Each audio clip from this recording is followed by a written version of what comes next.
Could you grab these and just open them out, open one out?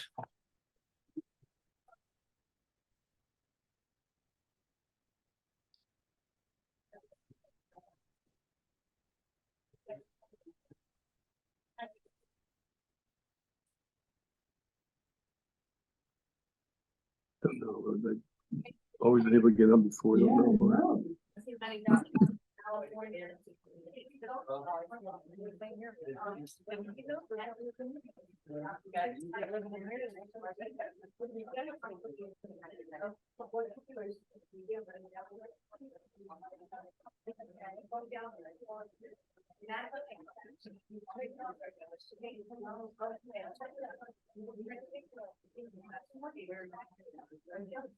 Thank you, sir.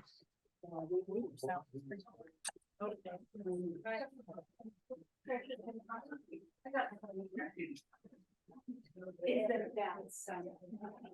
when everybody shows up at 5:59.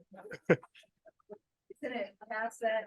Well, but it's been streaming in for the last. Okay, few minutes. good evening. Good evening and welcome. Welcome to people who are in the room. Welcome to people joining us live on Zoom. And welcome also to people who are either deliberately or accidentally tuning in or stumbling across the recording of this class, maybe even days, months, weeks, years later. And I hope you find it of interest. So welcome by whatever method you're joining us here today or next year. Welcome. This is a class called We Must Plant the Church, which is a variation on an old Latin phrase, ecclesia plantenda, which means that the church must be planted.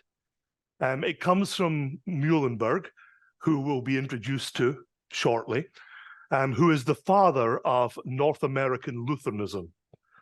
And that was Muhlenberg's motto, that the church doesn't just spontaneously come about.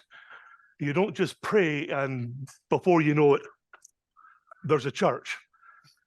His motto, Ecclesia Plantenda, the church must be planted, means that through the grace of God and through the efforts of Christians, the church is planted and through God's grace grows.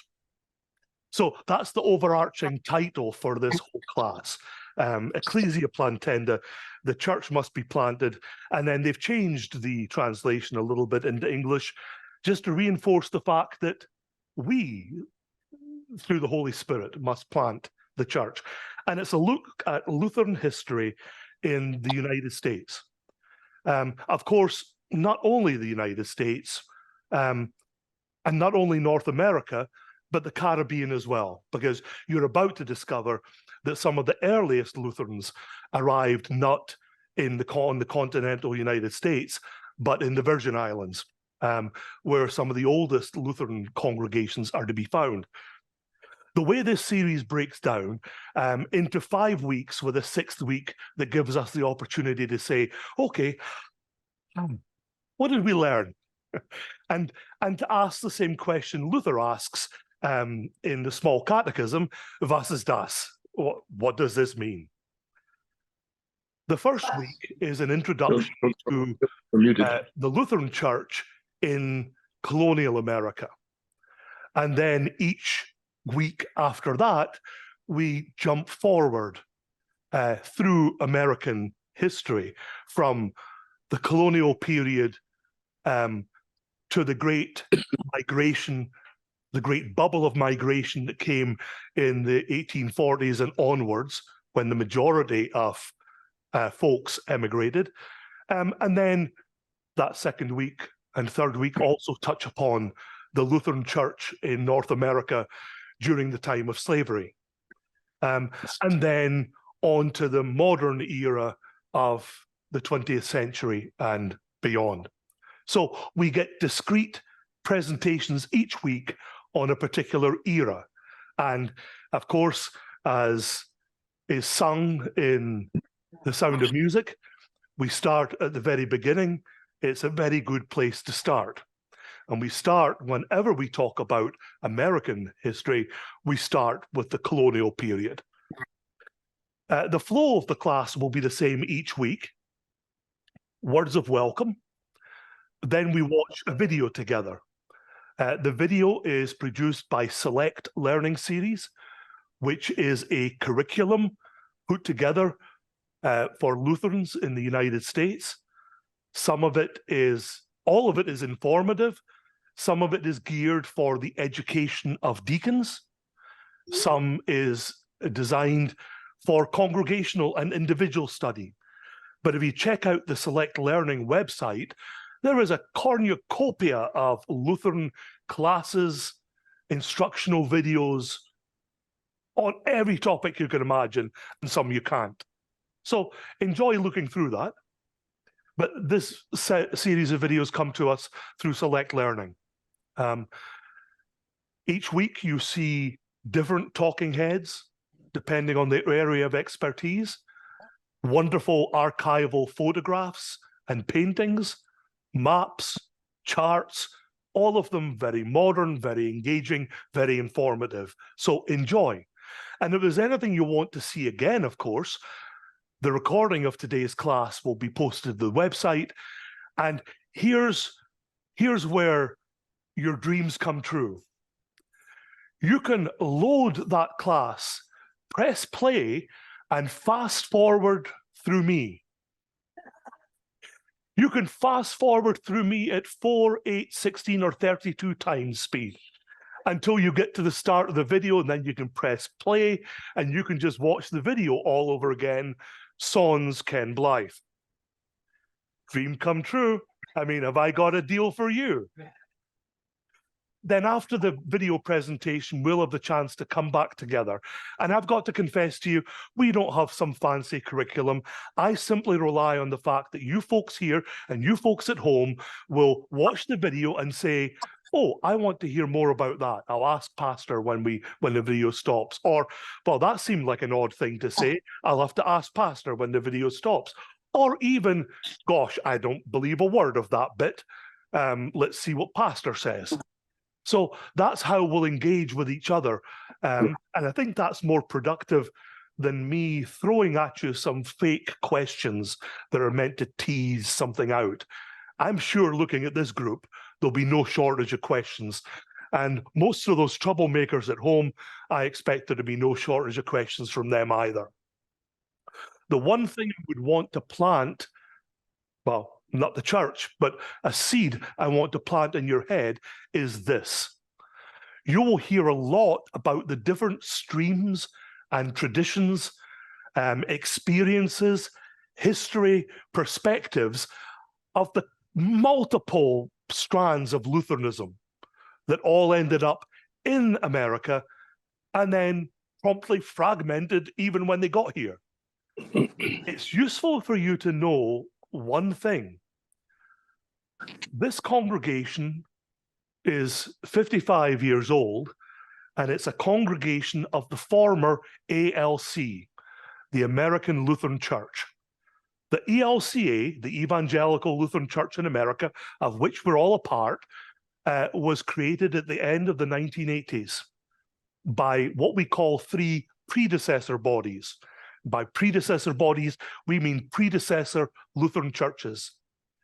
The Association of Evangelical Lutheran Churches, which were the breakaway group from Missouri Synod, the LCA, the Lutheran Church in America, and the ALC, the American Lutheran Church. All of those predecessor bodies were themselves the result of coming together of other Lutheran bodies over the years, over the decades. We're always a product of where we come from.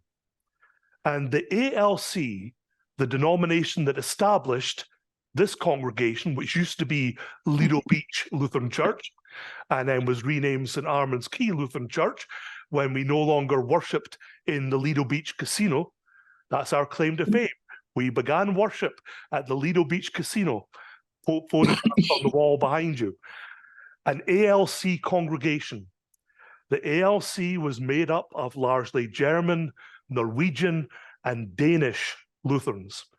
and they were deeply, deeply, deeply pietistic, which meant they were low church and not particularly clerical, meaning the pastor wasn't a big deal. The other body, the LCA, was made up of Swedes and Germans and even Slovaks. And they were much more high church, much more clerical, much more hierarchical, much more structured. This congregation was ALC, pietistic. In the next several weeks, you'll hear the word pietist, pietism, and pietistic mentioned. Whenever you hear it, now you can say to yourself, that leads to St. Armand's Quay Lutheran Church. And each week we'll talk a little more about that. But I wanted to plant that seed at the start because you're going to hear a lot about the backgrounds, the theological, religious strains of Lutheranism that leads all the way to 40 North Adams, Sarasota. Okay? Pietist. Okay. Anthony, if you would be so kind as to start the first video, we'll settle in and watch it. If it doesn't play, someone will no doubt let us know online or in person. Enjoy.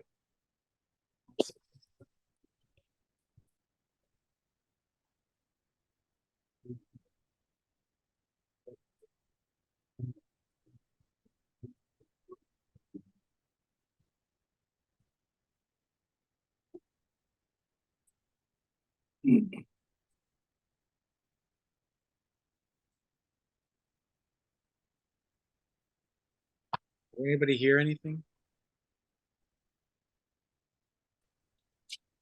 Sound, please.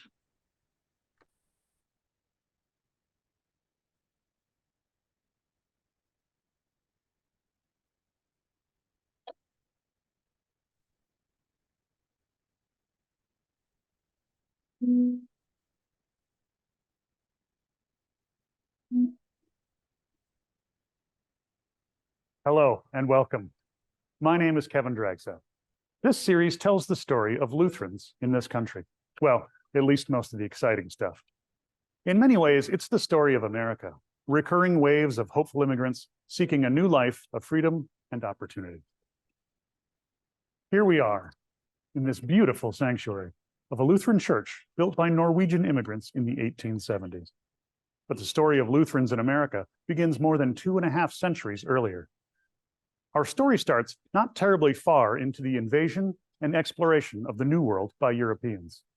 I think it's hard to imagine what life is like for these first settlers. These are truly wild lands, filled with bizarre sights profoundly alien from the civilized streets of Amsterdam, London, Paris. Imagine landing after months at sea and being confronted by seemingly endless forests, vast, unexplored mountain ranges, unmapped rivers. Your only neighbors are other settlers, or the many indigenous peoples whose world you've just claimed as your own.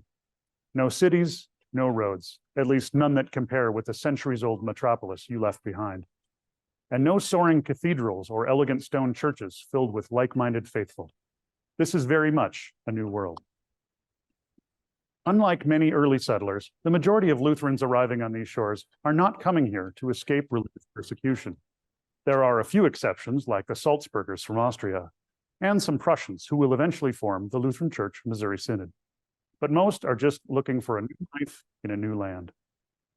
The first permanent settlers from Europe are English Puritans, who dislike the Church of England and yet develop an intense intolerance for other Christian believers. In the free-for-all nature of colonial America, William Penn creates a state for the Quakers in Pennsylvania. And then there's Maryland, initially founded as an English Catholic colony. It's a volatile mix of religious beliefs and practices. Most of these early pioneers are preoccupied with both taming the land and forgetting the churches and lives they left behind in Europe. Into this unique time and place, the first Lutherans arrive. And though the bulk of Lutherans will come here during a later wave of immigration, German, Dutch, and Swedish Lutherans come to the New World during this colonial period. The story starts colonial, and In the colonial era, the first Lutherans, interestingly, who are going to arrive, come from the Netherlands.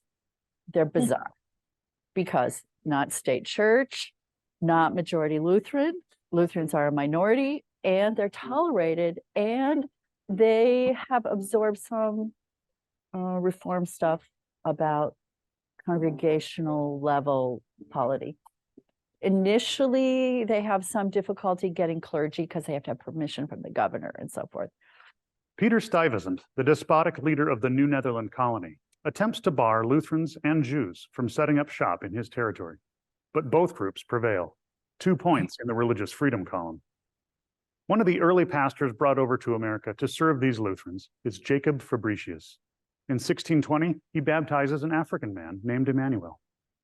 Fabricius has great missionary zeal, but his pastoral skills leave much to be desired. He quickly gains a reputation for... Apparently, he and his family wear these goofy red military-style uniforms. I cannot express to you how badly I wish we had a picture of that to show you. Fabricius clearly is a source of great embarrassment for his congregation.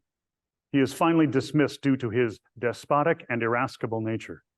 He ends up in New Sweden, in what is now Wilmington, Delaware, where he serves faithfully until his death, even going blind and commuting many miles by canoe and on foot. What a character. Meanwhile, the original inhabitants of North America are surprisingly tolerant of these newcomers, at least at the religious level. There is an attempt by Lutherans to minister to both native peoples as well as Blacks. Justus Faulkner is a German pastor who learns the Dutch language in order to preach in it. He serves as pastor to several congregations. Then he sets off as a missionary, sailing up and down the Hudson River. Justus Faulkner, who was the first Protestant ordained in the United States, had an eclectic congregation up and down the Hudson River, but primarily based in New York. His Black members came to him for baptism, but he also then had other members who then got themselves out of slavery or out of indentured servanthood. One was called Ari Van Guinea. Ari Van Guinea bought property along the Raritan Valley in New Jersey. Justus Faulkner came over and started a congregation in Ari Van Guinea's living room. Van Guinea then gave property so that the church, which is called Zion Oldwick, New Jersey, was founded, and they remember that history. The congregations still exist. The irony of that story is that Van Guinea then sold himself back into slavery. When slave traders came north to pick up runaway slaves, he could give them a paper saying that he was owned by a white man who happened to be a Quaker. I think he also gave the Quaker the money to buy him. So it's an interesting, story of how people then survived in the midst of. Now the Swedes come to North America and establish their own ministries among the native populations. In 1643, John Campanius was a Swedish pastor that came to Fort Christina, which was a Swedish settlement. He became their pastor. He only was in the United States for about 5 years, so he left in 1648. But in that time, the Delaware people started coming to his congregation. And when they first started coming, their nickname for Campanius was Big Mouth, because he would stand in front of these people who were silent and talk for hours. But they began to trust him. And what he did was translated Luther's Small Catechism in the Lenape language.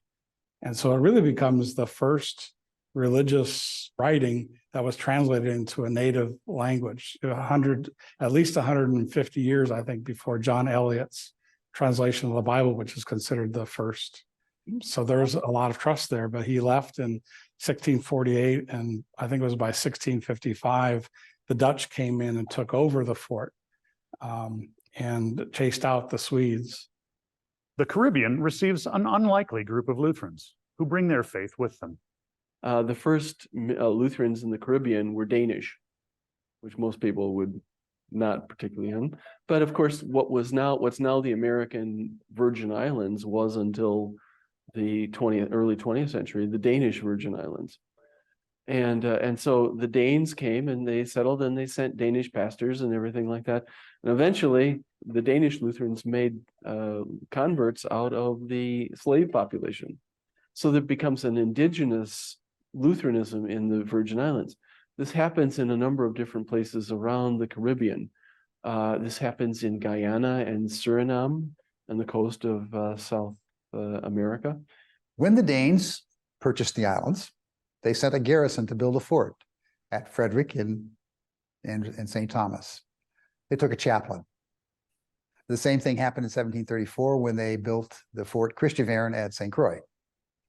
And literally on St. Croix, which is where I was a pastor for a while, on one hallway, there was the commandant's office, and across the hallway was the chaplain's office.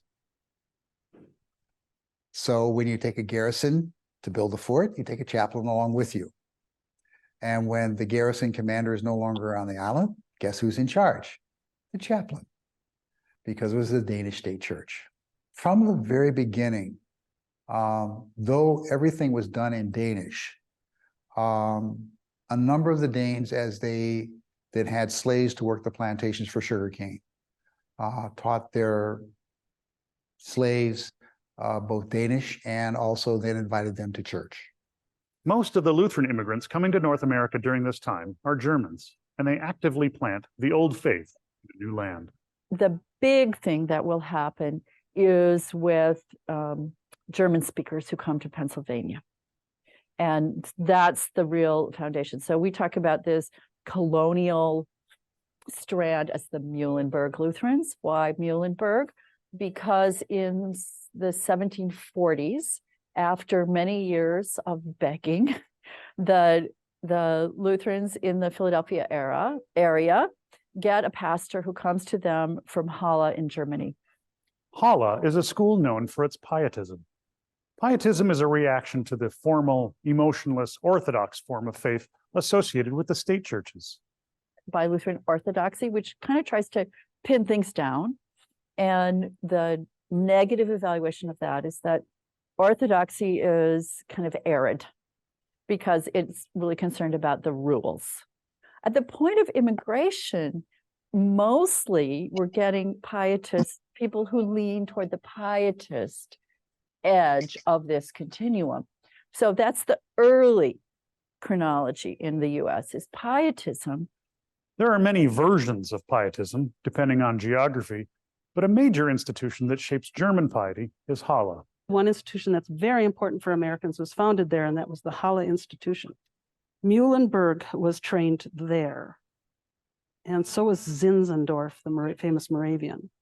So here comes Muhlenberg, not till the 1740s, and he keeps meticulous journals of every day. So here we have this incredible portrait of what colonial Pennsylvania was like.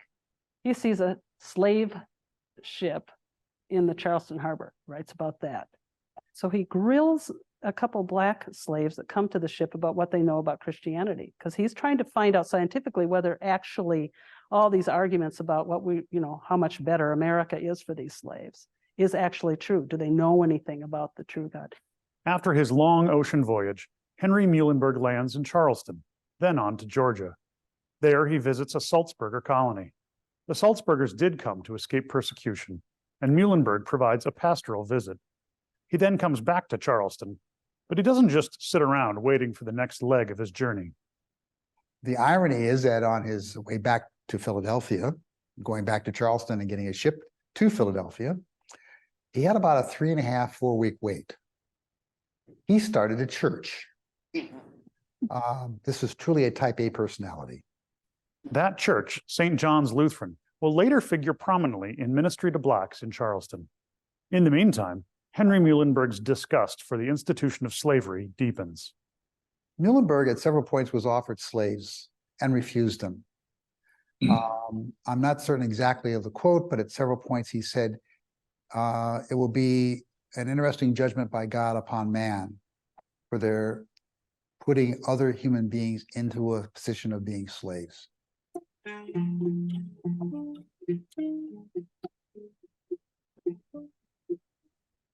Muhlenberg has unmatched evangelistic zeal.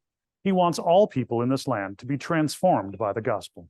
He's got conversations he has with native peoples, because his father-in-law is Conrad Weiser, who is a great Indian negotiator all up and down the Susquehanna River. He was unique, and not only did he think it was important to learn the language of the people he served. He thought it was important to live with them and to take on practices and traditions of them. So he was very much in the community. So he was very much trusted by the people that he worked with. In Muhlenberg's early writings, he was just saying, this is really the way that ministry with Indian people should happen. We should learn their language, live with them, learn their traditions, become brothers and sisters along with them.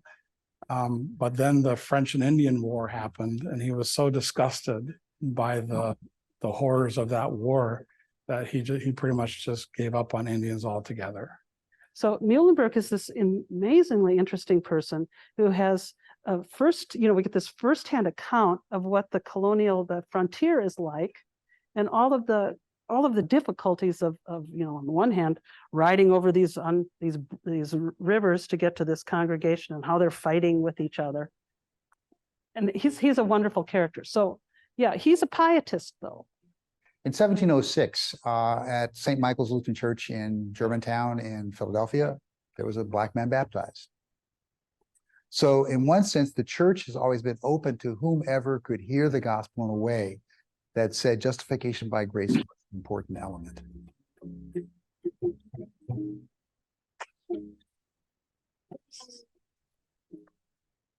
Unlike most churches back in Europe, which had government sponsorship, these new American churches have no infrastructure in place. How will this infant church train and call pastors? Who will help congregations organize their ministries? And he's trying to get things a little bit organized. It's the first effort to go from many to one. And they found what's called the Ministerium of Pennsylvania. They try to get a common liturgical standard, handwritten, of course, right? They try to figure out how to certify pastors for call, because they have a kind of apprenticeship system. So they're getting some. And so he had no position. He was not elected to anything. There was no synod or denomination or anything. But by the fact that he was here 45 years and was such an imposing figure, he became, without ever being elected to it, he became sort of the de facto bishop of Lutherans in colonial America, but on his own personal authority, basically. And he tried to make sure that all the rest of the other pastors that he brought over or developed, he tried to make them understand that they simply could not do things the way they had done them in Europe, that they had to pay attention to the will and the needs of the people. And eventually he came to realize that that the lay people had to be involved in this as well as the clergy. He was very influential also, for example, in writing a constitution for his congregations that made changes in the way in which traditional Lutheran parishes had been organized. He had to basically understand that lay people had power in the congregations in America that they didn't have in Europe, and they had to organize themselves that way. He understood when he got here that this was a mission field unlike the mission fields that anybody else really knew in Europe, that a new kind of a Lutheranism would have to be created. The whole idea that you'd have to organize and pay for your churches by yourself, that was a huge issue, because in Europe, it was all taken care of by the government. He realized that although he was very interested in working with the German Lutherans when they came over, that there were going to be other Lutherans. So he had to deal with the Dutch and the Swedes. He had to deal with the so-called English denominations. He had to deal with people like George Whitefield, the famous revivalist. And he was just an open enough person to be able to work with those situations and work creatively with those kinds of situations. Muhlenberg is a circuit-riding pastor who should have received frequent traveler rewards for his efforts.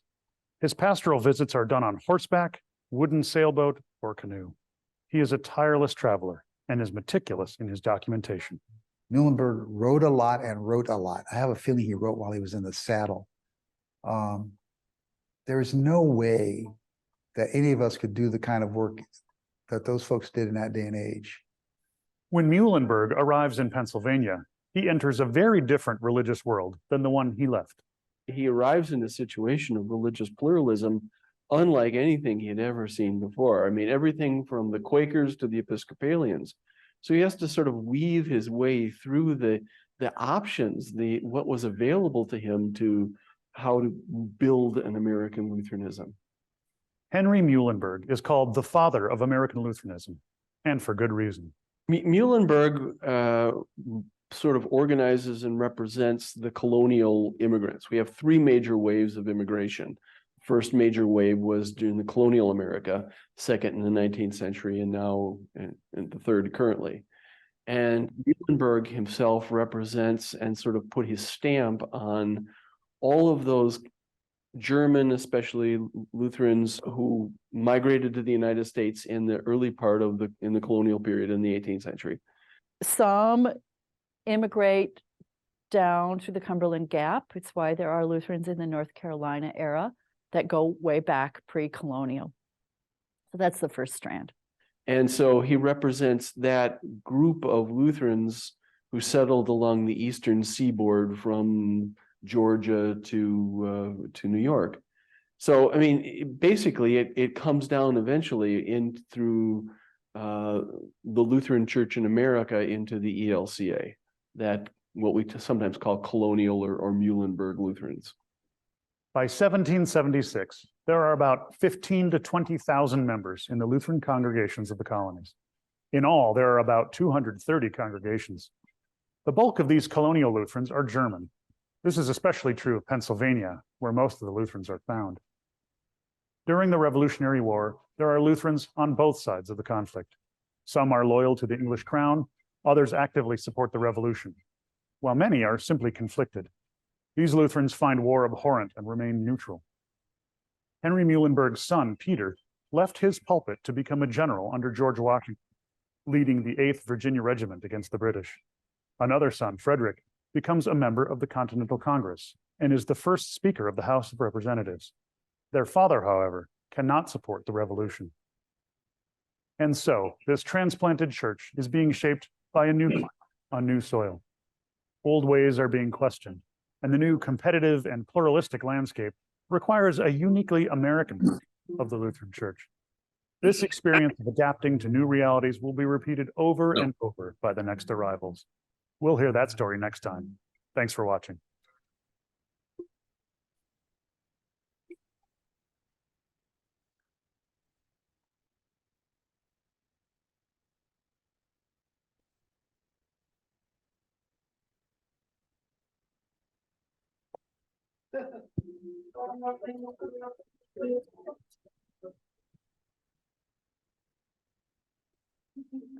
There we go. I think I might be getting feedback from this. So there we go. I'll put that back. Okay, if I can ask folks who are joining online to mute. We heard some of you during the video. We're also being joined by some folks who tried to join the meeting during the video. Technologically, that's quite difficult to do, because in order to do that, Anthony has to stop the video, admit someone, start the video. And my experience is you can do that several times and the people watching the video get a little annoyed. So that's one of the reasons why I try and talk for about 10, 15 minutes after the class starts, because it delays the start of the video, after which we have little control about letting people in. The little ding you kept hearing, that was people trying to get in. Okay. What did you think? Was that interesting? I mean, yeah, that's an incredible way of covering a lot of time in a short period of time. I mean, a lot of time in history in a short period of time. The speakers did really well. Richard has since died. Gordon has since died. So some of those professors, I was at seminary with Gordon Straw, the Native American Lutheran. Wonderful, wonderful man, died suddenly and way too young. So we've lost some of those scholars since that video was made, but I think it's nicely put together. So it's got to be, I don't know the date, but it's got to be within the last 10 years, but no more recently than 3 or 4 years ago, because I think Gordon's been gone for a while now. So a lot came at you, and obviously they didn't flesh everything out, because if they did, that one episode would be 4.5 hours long. So what did you see that you want to know more about? What do you have questions about? What made you go, wow? What made you go, are you sure?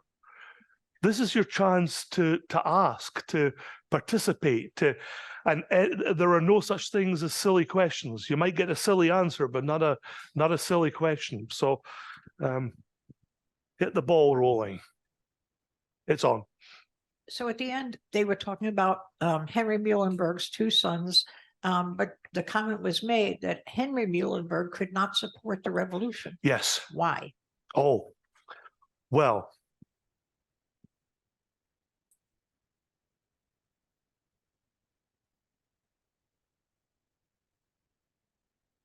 American history records that George III was an evil person. George III was not. In fact, he wasn't even in charge of the British government. But the British Crown stood out in 2 particular ways in the lead up to the American Revolution. One, it was very German. And second, it was very Lutheran.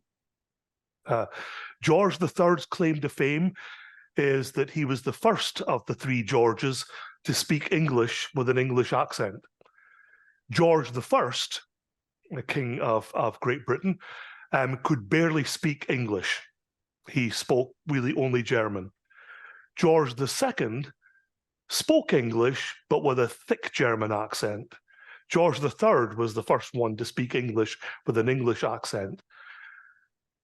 The court, the royal court in London, through all 3 Georges, was deeply, deeply Lutheran, because Britain had simply run out of monarchs. And so it looked to Germany, to the closest living relative that could claim the British throne, and they gave it to George, the Prince Elector of Hanover. In fact, George I and II, I think early into George III, they would go over to Germany 2 or 3 times a year and exchange the British crown for a German one, and they would be the Prince Elector of Hanover and have a vote in the affairs of the Holy Roman Empire over in Germany. They were Prince Electors of Hanover. I think George II's claim to fame was he actually died in Germany. He was over there wearing his hat as a German prince when he died. So I don't know exactly why the elder Muhlenberg would have sided with the crown. Part of it may be that respect for the British crown, which is very Lutheran and very German at that point. Maybe it's the Lutheran teaching through St. Paul via Martin Luther that you owe allegiance to the prince, the godly prince. In the German states, of course, at the time of Luther, there was no Germany. That's a 19th century invention. But the Germanic states that make up the Holy Roman Empire at the time of Luther, they were ruled over by princes, sometimes prince archbishops. And Luther was defended by Frederick the Wise, the prince of his part of Germany, the prince who had established the University of Wittenberg in which Luther taught. So you've got this Lutheran strain that says you are to be respectful to the prince, because the prince is a representative of God. The prince oversees the godly kingdom, but on earth. And that's part of the reason why Luther sided with the princes and not the peasants in the peasant revolt. So you've got that German, that Lutheran strand in Muhlenberg that says, I just can't do it. His son, of course, you saw the painting, he was in the pulpit of his church in Philadelphia and took off his robe, and underneath the robe had the army of the uniform of the Continental Army. And the robe he took off is still preserved in, I think, Philadelphia Seminary. I actually think I've seen it when I went down to visit my brother on one day. Yeah, and it's also been subject to a TV show that investigates whether some of these things are genuine or fake, and they investigated, and that was Muhlenberg's robe that he took off in the pulpit, revealing his uniform. Other questions? Oh. May I add something? Yes. My understanding is that Henry Melchior Muhlenberg was actually received an appointment from George III. Oh. Because George III was the ruling person in the province of Hanover, and that when Muhlenberg came over, he came over directly at the command of George III, which is why he did not want to fight against the crown. Oh, thank you, Pastor. That fleshes that out nicely. Yes. With George wearing his hat as Prince Elector of Hanover rather than as British monarch. So what's the relationship between, because isn't the royal monarch in England the head of the Church of England? So is the head of the Church of England a Lutheran?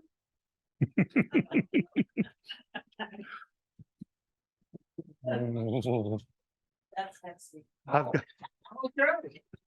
No, next week I get locked up in the Tower of London based on the following answer.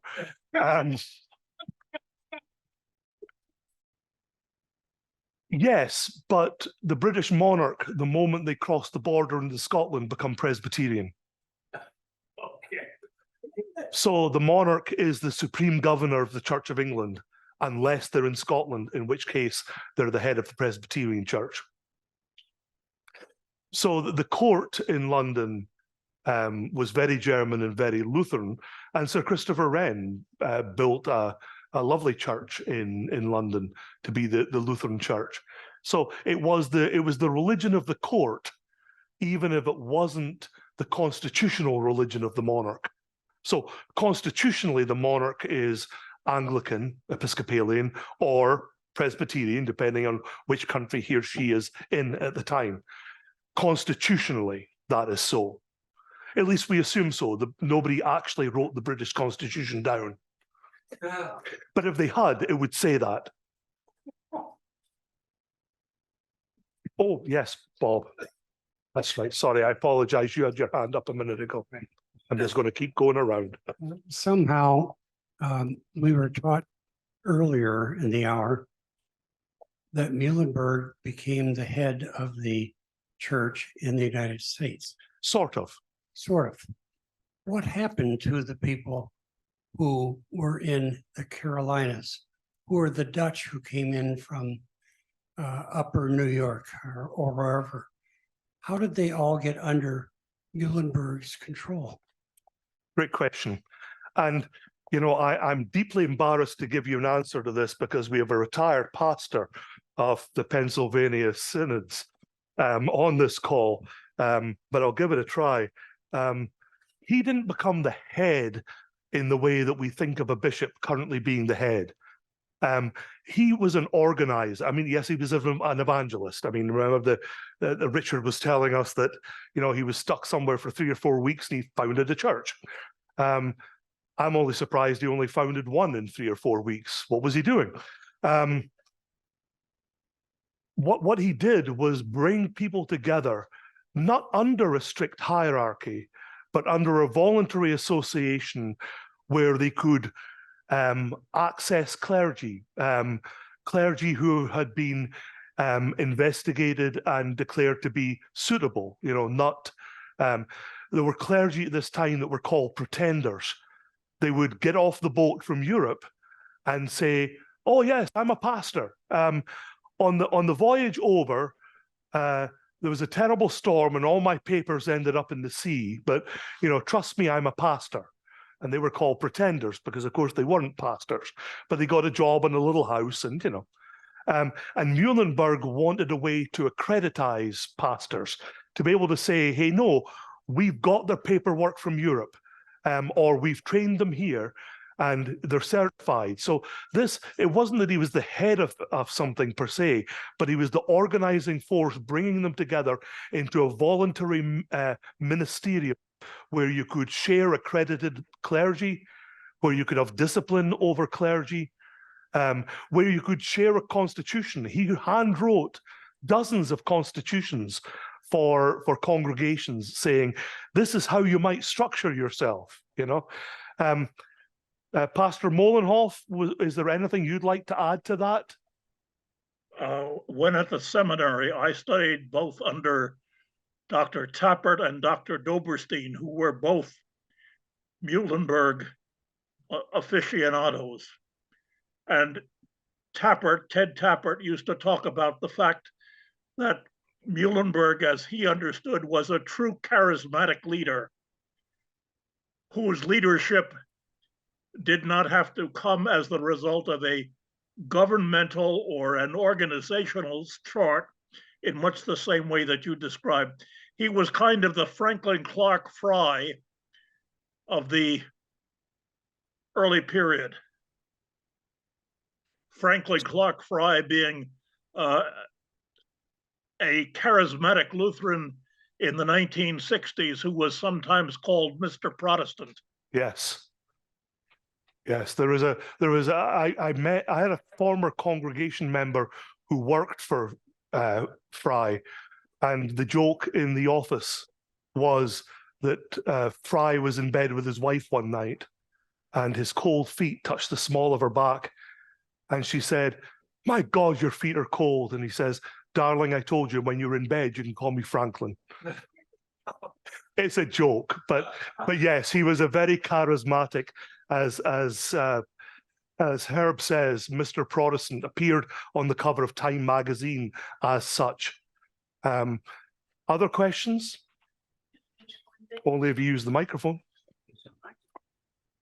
When I was doing some family geography and looking up information about my father's cousin, Reverend William White, and I wrote to the seminary in Philadelphia to see if I could get a photograph, because I'd never met the man that I recall. And they sent me a class photo and zoomed in on two people, Pastor Bills, my family called him, and this other guy. Who's this other guy? His classmate, Franklin Clark Fry. So, ta-da. Small world. What else jumped out that they didn't either was interesting or challenging, or that you wish they said a little bit more about? This is Steve online. Can you hear me? Steve, please, we can hear you. So what defined the growth of the Lutheran Church in early America? Was it geography or theology? What defined the growth, did you say? Yes, yes.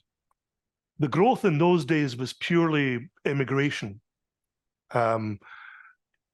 You got off the boat, and depending on which time you arrived, which wave you arrived in, you either settled on the East Coast, colonial times, or in the Great Migration in the 19th century, all the good land on the coast was taken, and so you headed inland until you found, X number of acres and a mule, and you settled down.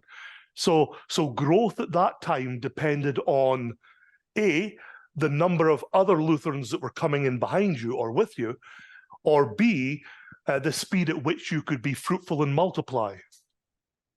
So they grew purely by immigration and reproduction. What led to the growth of structures rather depended on which branch of Lutheranism you were with, whether you wanted to be structured, whether you wanted instead to plow your own furrow, or whether there were others of your ilk in that area sufficient for you to band together. And that really leads to the growth. There are challenging times when growth is hard to come by. You're going to hear in future weeks about just how many African Americans left the Lutheran Church as we went through the 20th century, in contrast to the significant numbers that were present, at least in Missouri Synod, in earlier times. So it's really a case of immigration. There doesn't seem to be a whole lot of, white Anglo-Saxon Anglicans suddenly desiring to become Lutheran. So you increase by reproduction and you increase by immigration. And then whether your structure increases depends on geography, ethnicity, and how willing you are to play with others. Herb, were you jumping in? If I may add a comment, and Absolutely. this is a reflection on my own family. We speak of immigration, about the East Coast immigration. There were those immigrants who came through New Orleans and who went up the Mississippi. That's how I have as many Molenhoffs as I do in Iowa. Yes. Yeah, you can tell the route that Lutherans followed by looking at where the congregations are. And a lot of them are gone, but there's enough of them still there that you get the gist. So I once sat in the synod office in South Carolina Synod, waiting to speak to their bishop. Walked into his office and he had a photograph on the wall of St. Andrew's Golf Course, of Swilken Bridge on St. Andrew's Golf Course, so we hit it off. While I was waiting, in the waiting area was an old map of the rivers through the Carolinas, and you could see where all the churches were. They were where the river was, because that was the mode of transport. So it is dry. Oh, nice. Other questions, comments, thoughts, reflections, invitation for me to speak more. All of the above. I was struck, and it's mostly a comment, and I'm probably foreshadowing what you're going to talk about more next week, because you just gave us a little bit of a hint. You dropped a couple of seeds. One, this was a movement built by the people, meeting the needs of the people, and that those needs could vary by geography, by parts of the country, by where they assimilated from, et cetera. So I thought that was pretty interesting. And I wonder how different that was from the other religions that had come over seeking freedom, to be able to practice. So that's an interesting. Great question. And how are we living that today? So some of it does come out next week, but it's a good question to pause for tarry a little while this week on it. They mentioned that colonial Lutheranism was predominantly pietistic. They'll tease out more what pietism means, but just to rehash what they said in the video, pietism is a rejection, a reaction against orthodoxy. Orthodoxy not meaning orthodoxy literally, which means right teaching, but an orthodox way of being Lutheran that said, here's the liturgy, here's the hierarchical structure of the church, here's the power of the pastor, or as they say in Germany, Herr Pastor, and this all works over there being Europe, because you've got the Landeskirche, you've got the state church, backed by taxes, paid for by the monarchy or the parliament or the whatever, and you're established in the way that we talk about Anglicanism in England being the established religion. But who is it that comes over here first? It's the pietists. It's the ones who say it's not the hierarchical church. It's the individual's relationship with God.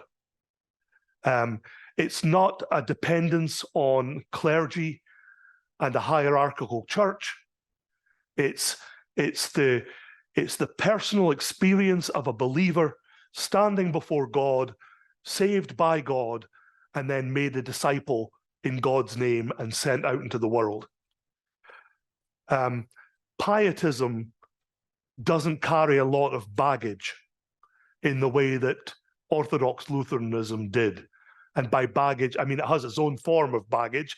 You know, it becomes very much a, you are a sinner. And so, you know, both those orthodoxy and pietism, whether you like them or you don't like them, leads to how you describe them. Because I can make pietism sound horrible, and I can make orthodoxy sound like Shangri-La. But just for illustrative purposes, so when you hit North America and you get off the boat, who's going to thrive? The person that then says, okay, where's the established church? I need my hierarchy, I need my, you know, my structure. Or is it going to be the pietists that say, I'm off the boat and onto dry land, that's really all I need, you know, because I'm now going to, in that first wave, I'm now going to settle on the East Coast here, and we're going to do wonderful things, and we're going to thrive. So pietism was just right for the American colonies. The Anglican Church wasn't like that. There's an old joke that says, and this, of course, you change the names depending on who your heroes and who your villains are. But there's an old joke that said, in America, the frontier was ministered to by Methodists and pastors, because they'd go anywhere a horse would take them or a mule would take them. The Presbyterians, they waited until you could get a good carriage ride, you know, a wagon that would take you. And the Anglican Church waited until you could get there by train while drinking a cocktail. And I apologize to Anglicans in the room, but that's a sort of old joke. And you can see what I mean by you just change the names to have your own heroes and villains. But yeah, I mean, if all you need is a Bible and a small catechism and a saddlebag, you got it made. If you need a bishop's office and taxpayer funding, and you need structure, and if the first thing you want to do is build a cathedral, that's different.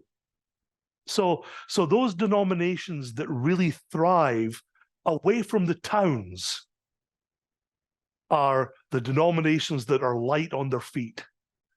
And, you know, arguably at this point, there's no lighter. Although now we remember the Methodists. I mean, if you're a Methodist pastor now and you die, on your tombstone, you can get that Methodist pastor on the horseback bronze thing attached to your headstone, because that's the circuit rider, that's the itinerant preacher. While the Lutherans did that too, we've just forgotten about it. But the Methodists and the Lutherans were the ones out there saying, if a horse or a mule can get me there, I'll be there. And when I get off it, as long as my Bible and my small catechism survived, I'm good to go. So it was good and fortuitous and providential that the first Lutherans that arrived were pietists. Great question, thank you. And that'll be fleshed out a little more, but it's not premature to cover that now. Other questions, comments, or folks online can jump in too. But did you see why I told you that this congregation has a pietist history? Explain a lot about St. Armand's Key Lutheran Church when you know that. Other questions, comments? I'm surprised nobody's saying who were the Salzburgers. You know, you got this early group of people and none of you want to know what the Salzburgers were all about. They mentioned the Saxon immigration. You're not interested in the Saxon immigration? Who were the Salzburgers? Oh, well, I'm glad you asked. Gosh. I love the spontaneity of this class. So the Salzburgers came from Salzburg. Any other questions, comments? So Salzburg is a city. It's not a state or a province. It's a city. It's a city. It was a city-state, and it was ruled over by a prince archbishop, and I can't remember his name. But actually, it was ruled over by several prince archbishops, and there were several waves of Salzburg people being sent off into exile. Some of them made their way to Prussia, and there's a famous painting of the Prussian prince welcoming some Salzburgers into Prussia. Prussia with a P, Prussia, the Germanic Prussia. But the big wave comes at the end of all those waves when the Cardinal Archbishop Prince utters the immortal phrase, "I would rather have thistles in my fields than Protestants on my land." And yeah, ouch, subtle as a brick, yes. And so the Salzburgers hit the road and they end up in Georgia. That's where the real heart of Salzburg American Lutheranism is. Still in some churches that are still going outside Atlanta, somewhere in Georgia. That's the Salzburgers. So they're one of the rare groups. They were mentioned in the video because they were a relatively unique group. They left because of religious persecution. The vast majority of Lutherans didn't. They came, wasn't touched upon in the video, but I'll mention it now. They came through classic immigration push-pull factors. Immigration scholars always talk about push-pull factors. There's usually a push that gets you out of where you're going and a pull that draws you into where you're going to. And for some, the push factor was persecution, religious persecution, or political persecution. For others, it was simply seeking a better life. A lot of the farmers that came here, they didn't have land back in Europe because the system of primogeniture, which is that the farm, the land, the title, the whatever, goes to the eldest son, meant that the eldest son got the farm. What does the second, third, fourth, fifth, sixth, seventh son do? You know, in the British aristocracy, it's simple. The first son inherits the land and the title. The second son goes into the army, and the third son becomes an Anglican clergyman.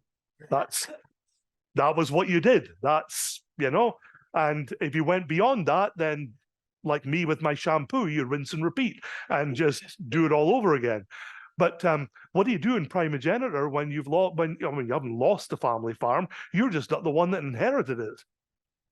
So you say, well, I'll come to America because I can get land over there. And, you know, I can decide who gets it next. There isn't a default system of primogeniture, and even if there is, you know, I can write a will and leave it to whoever I want. It's a free country. So push-pull factor, better life, land, opportunity, or freedom from persecution. And what's the draw in America? A lot of land. Land, lots of land, and the starry sky above. Don't fence me in. Other questions, comments, wanting to know more about? Online people, you're awfully quiet. Some of you might not even be there. Pastor sees my name, he thinks I came. We're here, Pastor. We're listening. Ah, God bless you. Chris. Yeah, anything else? What's the... So this is Steve again, if nobody else can ask questions. So yeah, Steve, how different would the Lutheran beliefs of early colonial times be theologically compared to where we are today? Oh, well, that rather depends on where you are today, Steve. Oh, okay. Let's just assume I'm a part of the ELCA church. Yeah, this morphs, and you're going to see it in sharp relief. I can't remember if it's next week or the week after. But because there's a wide variation in Lutheran traditions even then. So imagine the Pietists arrive, and bear in mind everything I've just said about them. The one thing they're not big on is Lutheran dogma, you know? So they're more focused biblically than confessionally. you're going to get another wave developing where the early wave has now grown up and had kids, and you're a few generations on. And now the only thing they know about being Lutheran is being Lutheran in America, surrounded by a whole bunch of other Protestants. And believe me, at this time, and at no time are there vast quantities of Lutherans saying, let's become Catholic again, you know. And the Anglican Church is so English that there's not a whole bunch of them saying, let's become Anglicans. Although, time out, there is a gigantic number of Swedes who can't get priests from Sweden and look around for the next best thing, and they find Anglicanism, and they say, we're going to be Anglicans now.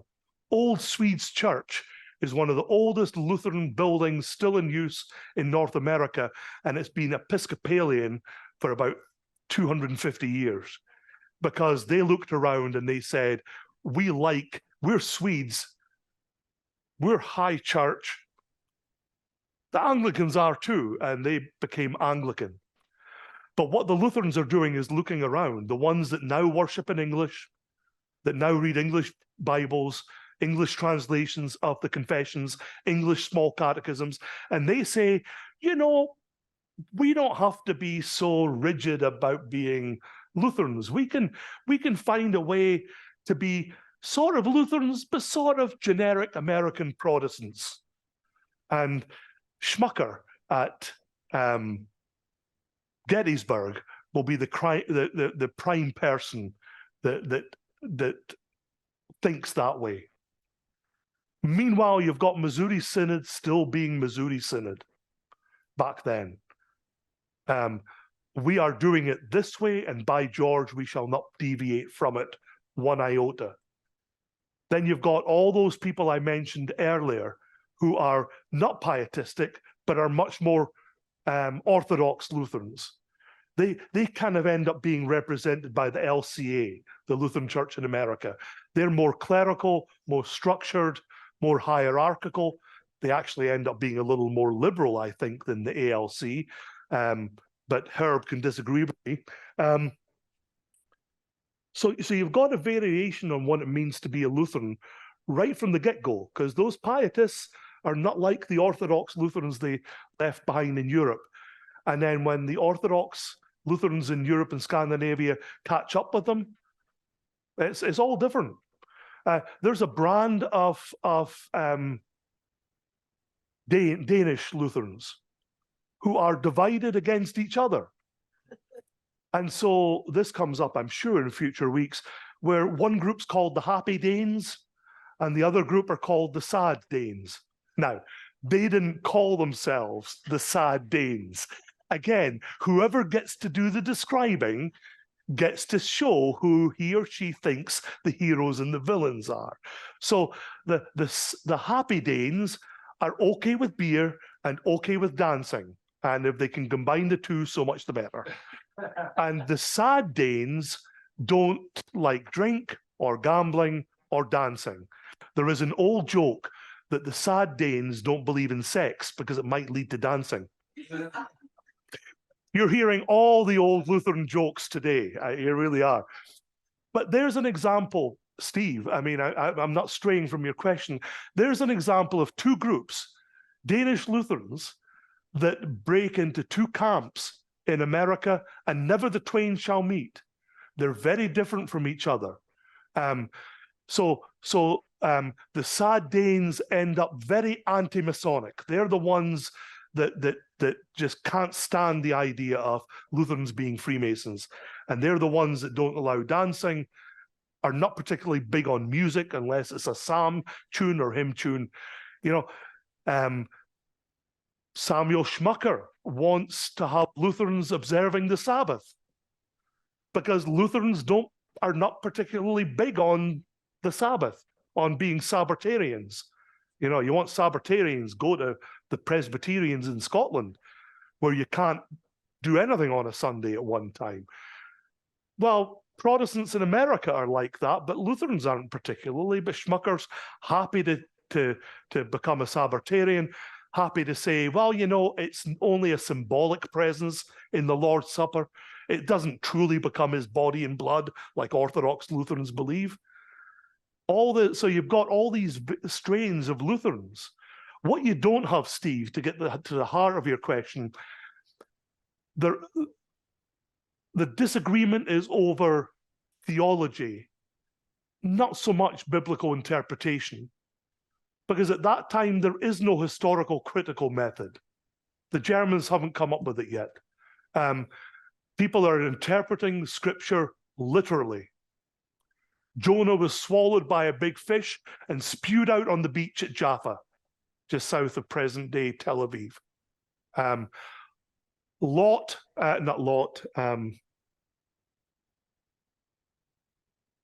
That'll come to me. Nothing is illustrative or simply a morality tale. Bible is word for word. There were 6 24-hour periods in which God created, and the earth is currently 7,500 years old, because when you add all those generations together, the geologists are wrong. The earth is only a handful of thousand years old. You don't have quite the liberal biblical interpretation then that you have now. And so absent that, you have a much more biblical orthodox way of being Lutheran. So you don't fight over things like the divinity of Jesus, you fight over the Masons. So you don't fight over the virgin birth. You fight over whether you can dance or not. What you find in modern day Lutheranism is, because there isn't an inerrant interpretation of scripture, and because the church has become much more monolithic, arguably, a lot of very conservative theological people have left. Now we're back to arguing over silly things, because there is no good argument to have, because a particular way of a particular biblical interpretation now holds the day. So when you've got general agreement on the big tough theological issues, you find something else to argue about, and it becomes silly things like, should we close the pubs on a Sunday or not? But I think that's true of almost every branch of philosophy and theology. It's very tough to say, so what would the colonial folks think of modern day America? I don't know. But what a historian can do is trace the threads of Lutheranism through those historical periods. And what you find out is that it is very varied from start to finish. It's varied, and it's varied now. What changes is how it's varied. Variation doesn't change, but what the variation is what changes over the years, if that makes sense. Questions, comments? A comment that I would like to Yes, add. absolutely. Herb, jump in. I was in the Lutheran Theological Seminary at Philadelphia starting in 1958. I find it, and I spoke of some of those teachers who were instrumental in my life. I find it interesting in the film that we saw, the emphasis that is placed upon the minority peoples in America. Frankly, Blacks were never spoken of during the period of time that I was on the Philadelphia campus. Even though, interestingly enough, I had gone to a Missouri Synod prep school, and a fellow student of mine was a Black man who was the son of a Black pastor. I see Bob Stunkel on here. Both of us knew Luther Route very well. He, in fact, has died within the context of this past year. Luther Route only went through the Philadelphia Seminary in the late 1980s. But at the time that I was there, we didn't speak about indigenous peoples. We didn't speak about other races. So I found this to be very illuminating. Well, be prepared to be illuminated more, because we dive in future weeks. Never to the same depth as we do with European Lutherans, but we do dive into, why is it that there are currently several reservations in the United States with thriving Lutheran missions and congregations? And there's a reason for that. And there's also an examination in future weeks of Missouri Synod in the, I forget which decade, of formally saying, we are going to make a strenuous effort to include African Americans through the Missouri Synod school system, education system. Okay, let me start that again. I do not know that many African American Lutherans. Almost every African American Lutheran I know used to be Missouri Synod. Or if they didn't, their parents and grandparents were. Because Missouri at one point said, we're going to do something about this. And Missouri expanded their education system to include African Americans as a deliberate act of the Synod. They resolved literally and metaphorically to do it. And by George, they did it. So like I said, the very few African American Lutherans I know, Missouri. Today, the president of the United Lutheran Seminary, which is a combination of the Philadelphia and Gettysburg Seminary, today the president of that seminary is an indigenous Indian who is gay. Well, covering all the bases. But Gordon Straw, who you saw there in the now late of blessed memory, talks very powerfully in future weeks and talked very powerfully in person about the outreach of Lutherans into indigenous American communities. And it touched upon it in this week in powerful ways. There was no tokenism involved. It was, and I was trying to watch the reaction of Fred, because this idea of translating and of learning the language and of immersing yourself in the culture of the other in order to bring the gospel. I mean, Tillemund and Lutheran Bible translators, and they'll tell you, you don't do it by bureaucracy anymore. You don't find an Oxford scholar that's going to translate the Bible into a language, a heart language somewhere. Lutheran Bible translators go in and learn about the culture, learn the language, really dive deep.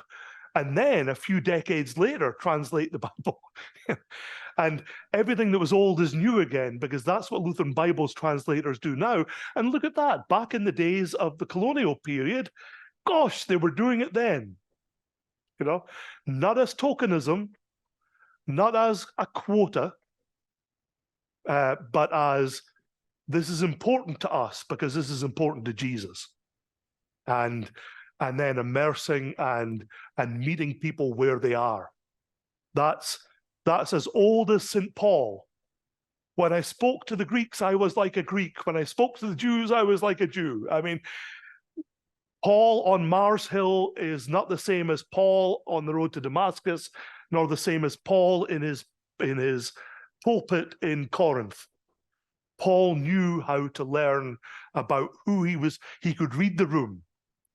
He took the time to learn who he was talking to, took the time to know what their hopes and dreams were, took the time to understand their religion and their philosophy, so that he could say, that one whom you worship as the unknown God is my God. There's nothing tokenism about that. There's nothing woke about that. That's as old as St. Paul.